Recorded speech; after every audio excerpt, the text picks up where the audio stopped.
Peggy 18. Welcome, stranger. Name's Halleck, and it's a pleasure meeting you. I run this little shop. Got enough supplies here to keep you alive and fighting.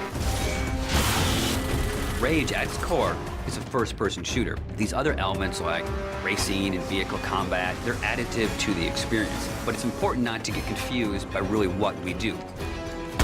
We're id, we make first-person games. You know, when you pick up the shotgun and you shoot a bad guy, you know what to expect.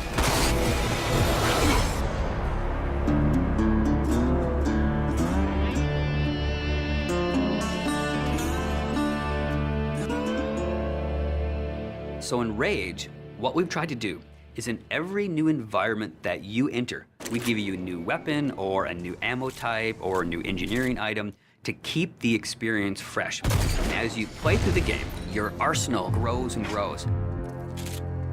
It's a few different elements that really make a weapon good or satisfying. When you hit the fire button, it needs to do something on the other end.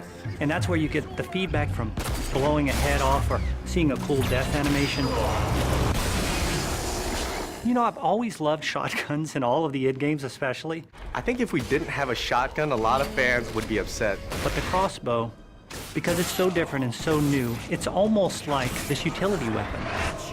My favorite weapon in Rage is the wing stick. Let me guess. You want to know how to throw a wing stick. The wing stick is an offhand, instant throw weapon.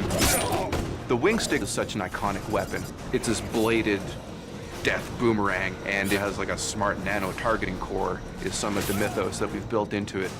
And if you time it right, you can chop the heads off of mutants with it.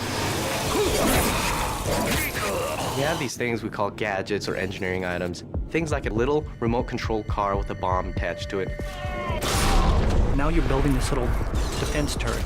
If you have the parts and you have the plans to build it, you can build these anywhere in the world.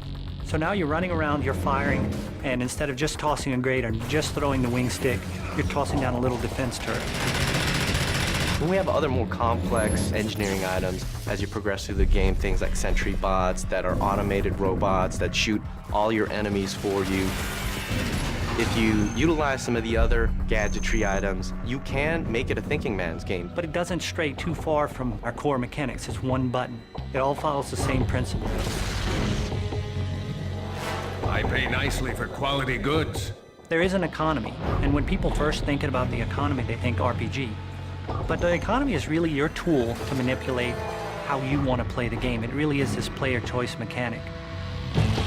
So you're picking up this cash and these other cool items, then you sell it and you pick which ammos you want to buy. When you get these new things, you'll want to try it out. And when you do, you learn how that impacts you as the player and how you want to approach a situation.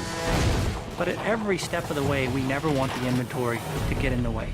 It's there for a reason, it always has a purpose, but we still want to stay true to that kind of action.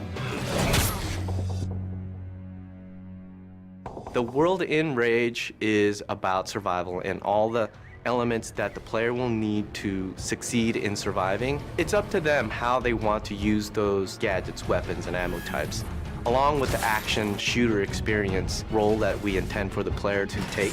We create these different options in the gameplay when you get into an area with all these various implements of death. Or, you know, you may not want to have any strategy. You just may want to kick in the door, pull out your big shotgun, and start blasting away at the bad guys. We really give players the opportunity to engage the enemy AI in the way that's best for them. And we feel that that adds a lot of life and replayability to the game.